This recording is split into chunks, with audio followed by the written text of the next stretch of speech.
away from the lie of Islam. Stay away from the deception of Islam. I am telling you as an ex-Muslim.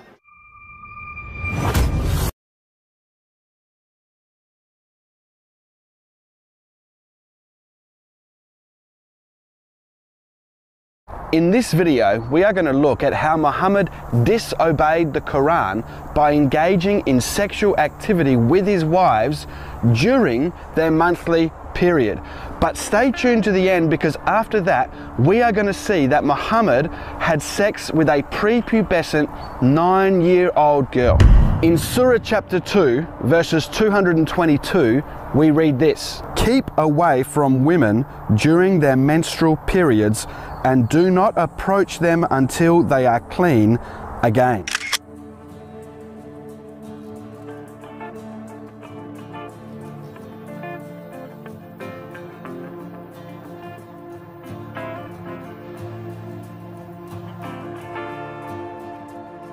So that passage of the Quran makes it very clear that Allah prohibited men from coming near their wives or other women during their monthly period. However, when we read the hadiths, we can see very clearly that Muhammad disobeyed this command and he engaged in sexual activities with his wives during their monthly period. Sahih al-Bukhari, hadith 299, narrated by Aisha: "The Prophet and I used to take a bath from a single pot while we were janab.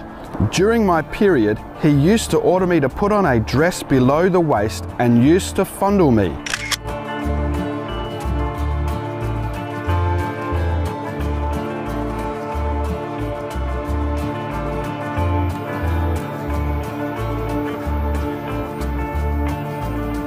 So this hadith makes it very clear that during Aisha's monthly period, Muhammad would get into a bath with her and would make her put a dress on and would fondle her in the genital areas, in complete contradiction and complete disobedience to what God supposedly said in the Quran.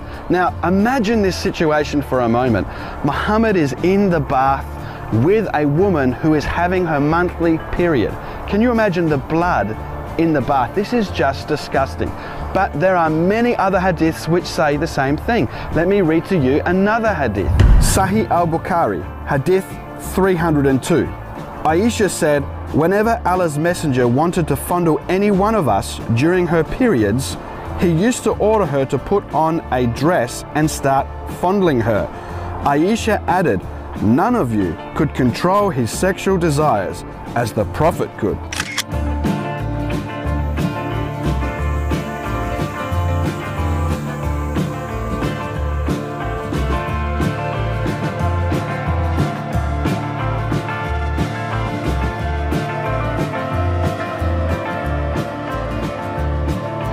So here we have another hadith supporting the previous hadith, so we can know for sure this is not an isolated report. But look at this hadith. It wasn't only with Aisha that he did this kind of thing, it was with his other wives as well.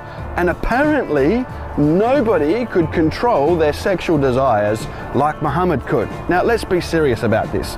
How many of us can control ourselves sexually if our wives are having their period? I think every single one of us would have no problems controlling ourselves for that short, brief period of time. So why is it that Muhammad is supposedly greater at controlling himself when he couldn't even control himself during his wife's monthly periods? And remember, he had other wives he could go to, so I can't imagine they were all having their monthly period at the same time. But let's keep reading other hadiths to support the same hadith claims that these ones have made. Sahih al-Bukhari, hadith 298. While I was laying with the Prophet under a single woolen sheet, I got my period. I slipped away and put my clothes on for menses. He said, "Have you got your period?" I replied, "Yes." He then called me and made me lie with him under the same sheet.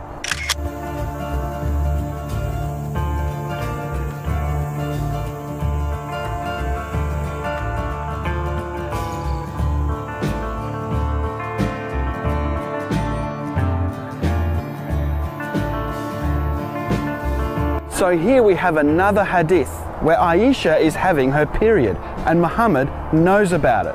And yet he still calls her to come back into the bed with him and lie under the sheets. Now let's read in between the lines here. It's pretty clear that it was the intention of Muhammad to have sex with her in the bed. That's what he was wanting to do, come and lie with me. So it's very clear in this hadith that Muhammad actually had sex with Aisha during her monthly period. This kind of thing is just not only disgusting, but it's actually a contradiction and a disobedience of the commands given by Allah in the Quran. So it's very clear that Muhammad disobeyed the Quran by engaging in sexual activities with his wives during their monthly periods. But not only that, Muhammad had sex with a prepubescent 9-year-old girl. Let me read to you a number of hadiths to prove that she was prepubescent when Muhammad consummated the marriage when she was 9 years old. Sahih al-Bukhari, hadith 6130. I used to play with the dolls in the presence of the Prophet, and my girlfriends also used to play with me. When Allah's messenger used to enter my dwelling place, they used to hide themselves, but the Prophet would call them to join and play with me.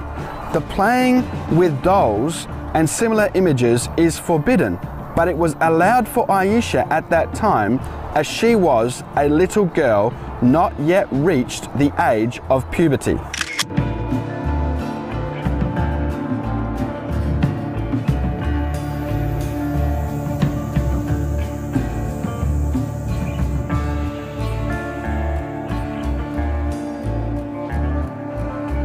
Now notice this first hadith. This is just before their marriage. The Prophet would come and visit Aisha, and she was playing with little dolls.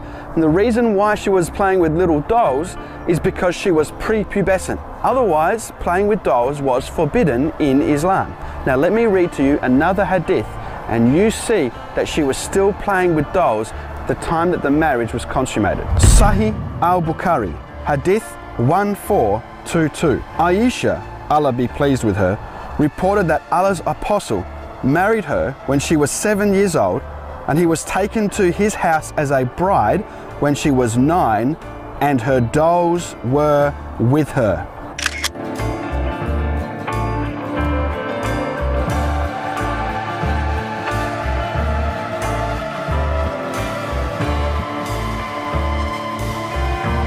So this hadith makes it very clear that Muhammad married Aisha when she was 9 years old, and she still had her dolls with her. And the previous hadith tells us that the reason why she had her dolls was because she was a prepubescent little girl. Otherwise, the playing with dolls is prohibited in Islam and is still prohibited to this day. But not only that, Muhammad was 52 years old when he had sex with Aisha, the 9-year-old prepubescent little girl. Let's look at that. Sahih al-Bukhari, hadith 5134, narrated by Aisha, that the Prophet married her when she was 6 years old, and he consummated his marriage with her when she was 9 years old. Hisham said, I have been informed that Aisha remained with the Prophet for 9 years until his death.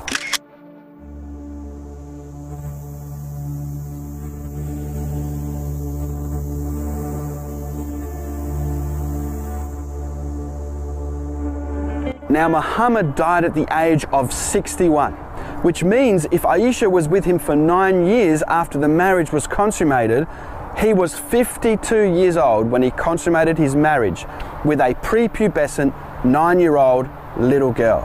This is atrocious. Now you might be looking at all this and wondering, why do Muslims record all this information? Why is it that Muslims record this sexual behavior of Muhammad in the hadith literature? Why? Why?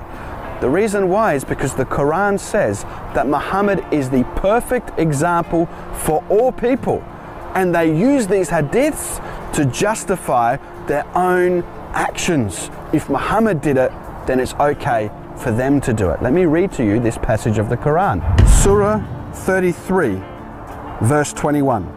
Indeed, in the messenger of Allah, Muhammad, you have a good example to follow for him who hopes in the meeting with Allah and the last day and remembers Allah much.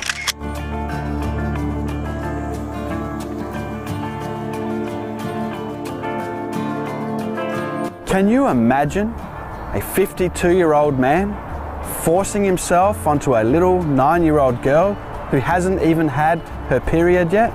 What would this little girl be thinking? What kind of trauma would she go through? And what would this 52-year-old man be thinking as he's parting the legs of this little girl? This is atrocious kind of behavior. No respectable person should do it, and no respectable person should look at a man who does such things as though he is a prophet of God. This kind of behavior is atrocious and shameful, and every Muslim who believes it should be ashamed of themselves. Clearly, the Quran is false. Muhammad is a false prophet. Stay away from Islam. I'm such a jerk.